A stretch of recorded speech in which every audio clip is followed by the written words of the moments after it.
The call came in at 2:47 in the morning. Not a text, not an email. A phone call, the old-fashioned kind, the kind that only means one thing at that hour. Lena Carruthers was elbow-deep in the guts of a commercial HVAC unit on the roof of the Meridian Tower when her cell phone buzzed against her hip. She almost ignored it.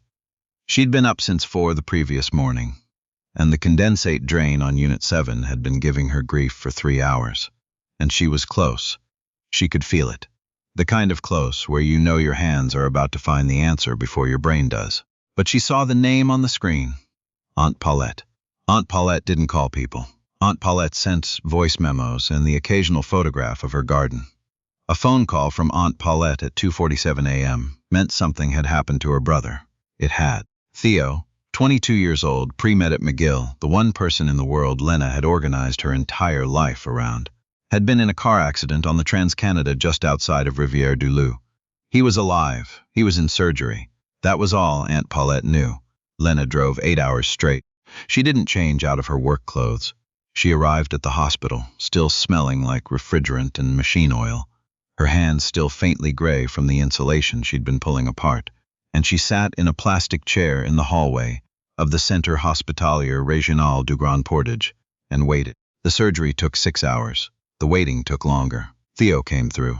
Fractured pelvis, 2 broken ribs, a laceration along his left forearm that needed 42 stitches. He'd be in hospital for at least 2 weeks. He'd need physiotherapy. He wouldn't be back at McGill for the fall semester. That last part was what put the fear in Lena, though she didn't say so. She sat by his bed when he finally woke up, held his hand, told him he looked terrible, told him she was going to kill him when he felt better, told him everything was fine. She smiled the whole time. She cried in the parking lot, alone, with the engine running. Because Theo's scholarship was conditional on enrollment, because Lena had been working double shifts at North Star Climate Solutions for the past 4 years to cover what the scholarship didn't, because she'd given up her own engineering program 1 semester in when their parents died within 6 months of each other. And she had never once resented it, not for a single morning, but she had also never stopped doing the math. The math was not good. North Star was a mid-sized mechanical contractor based in Montreal. They serviced commercial buildings across Quebec and eastern Ontario. Lena had started there as a laborer, moved into refrigeration, earned her gas fitter license on nights and weekends, and had spent the past 1.5 years trying to get the company to look at her differently. She was good at her job. She knew she was good. The kind of good that isn't loud about itself. The kind that just keeps showing up and solving problems other people have given up on. But at North Star, she was the woman who fixed the machines. That was the box they had put her in, and the box was bolted shut. The person who had bolted it was a senior project engineer named Dr. Reinhard Bauer. Bauer had his doctorate from ETH Zurich. He had a framed photo of himself shaking hands with someone from ASHRAE on the wall of his office. He spoke about thermodynamic efficiency in the particular way of a man who had decided, long ago, that most people around him were not worth explaining things to. He was not openly cruel. He was something worse. He was dismissive in a way that never quite became a formal complaint, in a way that left no fingerprints. He had reviewed Lena's application for a junior project engineering role twice. Twice he had passed her over. The second time he hadn't bothered with feedback. Lena had heard, through the careful, indirect grapevine that exists in every workplace, that Bauer had told the hiring manager she was technically competent but not suited for client-facing work. She hadn't said anything about that. She'd gone back up to the roof of whatever building she was assigned to and kept working. The Harmon Center was the kind of project that doesn't come along often. A new research hospital on the outskirts of Ottawa, 14 floors, 3 operating theaters, a specialized oncology unit, and a mechanical system that had to maintain surgical-grade air quality across a building that was, from an HVAC standpoint, an absolute nightmare of competing requirements. The federal government was involved. The budget was serious. The timeline was tight in the way that hospital projects always are, where every delay costs money, but every shortcut costs lives, and those two pressures grind against each other constantly. North Star had won the mechanical systems contract in March. By June, they were 6 weeks behind schedule, and the reason why was a problem nobody had been able to solve. The Central Air Handling Unit for the Surgical Wing, HU3, in the project documentation, was failing to maintain the required pressure differential between the sterile corridor and the adjacent utility corridor. The design called for a 12 Pascal difference. They were getting 8. In a regular office building, 8 pascals is fine. In a surgical environment, it is the difference between a clean room and a contaminated one. The hospital's commissioning agent had flagged it. The general contractor had escalated it. And now, on a Thursday afternoon in late August, the project manager had convened an emergency meeting in the site trailer, and every engineer on the North Star team was in the room. Lena wasn't in the room. Lena was in the ceiling. Specifically, she was in the interstitial mechanical space above the 4th floor, running a diagnostic on the supply air balancing dampers for HU3. Because someone had to actually go look at the thing, and the engineers were busy having meetings about it. She had a headlamp and a tablet and a printout of the as-built drawings, and she'd been up there for 2 hours, and she had found something. The something was small. It was the kind of thing you would only notice if you had spent 4 years learning every sound a poorly balanced system makes, if you had developed the particular intuition that comes not from textbooks, but from being physically present inside the machine. There was a section of the return air plenum, not on any drawing, a late-stage field modification that someone had made during rough-in and apparently forgotten to document, that was creating a bypass path. Air that was supposed to go through the HEPA filtration sequence was finding a gap, less than 40 millimeters wide, and routing around it. It wasn't dramatic. It wouldn't show up on a pressure sensor, but it was enough to bleed off the differential, consistently at exactly the rate they were seeing. Lena photographed everything. She made notes. She climbed back down. The meeting was still going when she knocked on the trailer door. The project manager, a man named Vincent Labelle, opened the door. He was wearing the expression of a person who has been in a meeting for 90 minutes without resolution and is therefore amenable to interruption. "Carruthers," he said, "you were up in the plenum?" "Yes," she said. "I found something." Behind Labelle, around the folding table, she could see 4 engineers with laptops and printed drawings and coffee cups. She could see Bauer at the far end, his reading glasses pushed up onto his forehead, his arms folded. "Come in," Labelle said. She came in. She put her tablet on the table and pulled up the photographs.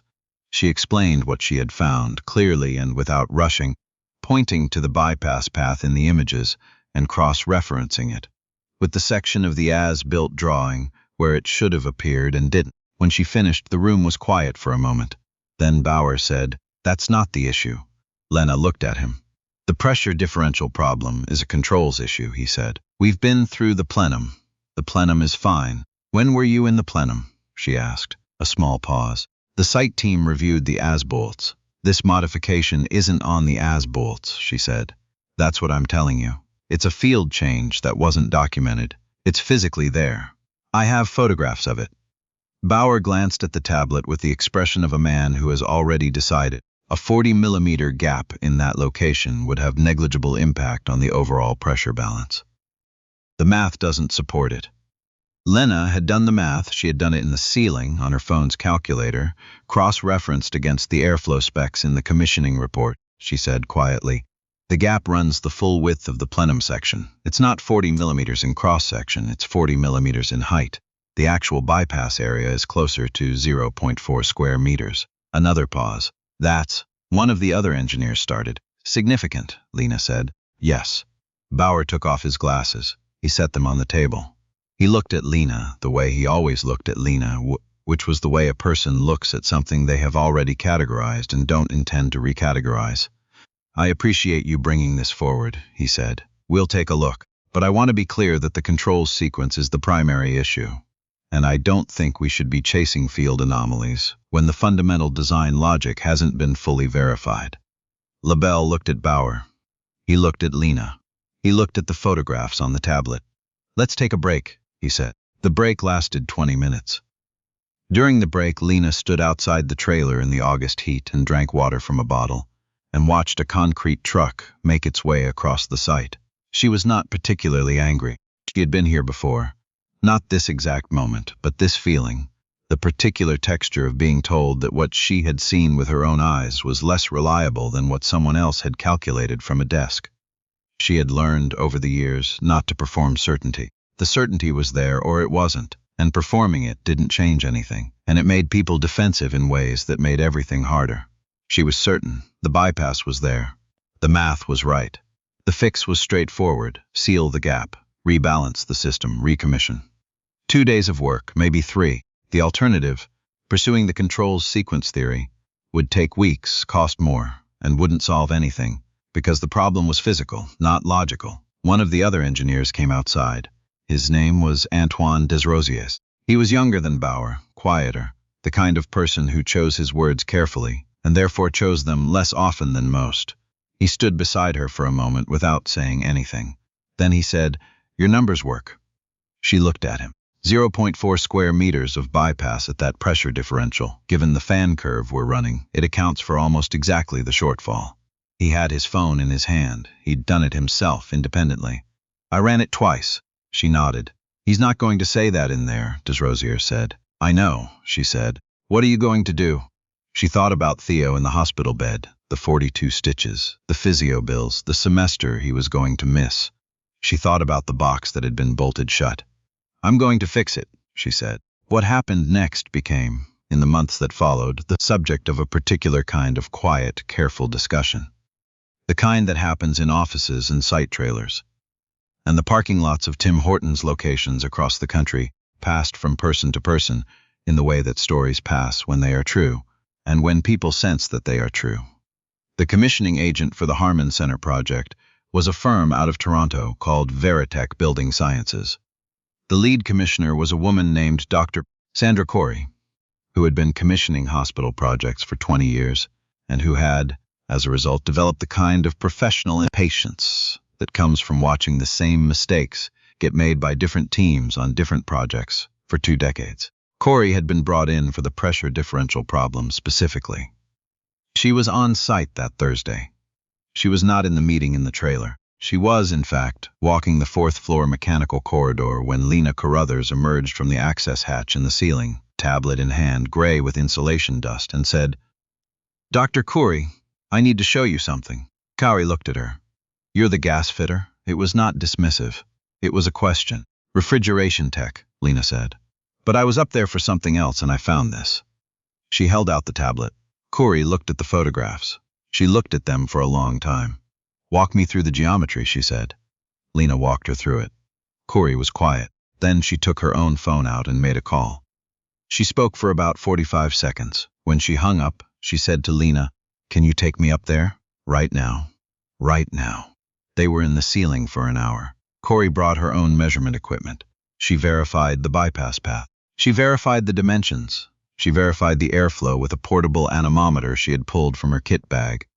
She took her own photographs. She said very little while she was doing it, and what she said was technical and precise. When they climbed back down, LaBelle was waiting in the corridor. The meeting had resumed and then dissolved. Bauer was somewhere. Desrosiers was there, leaning against the wall with his arms folded, watching.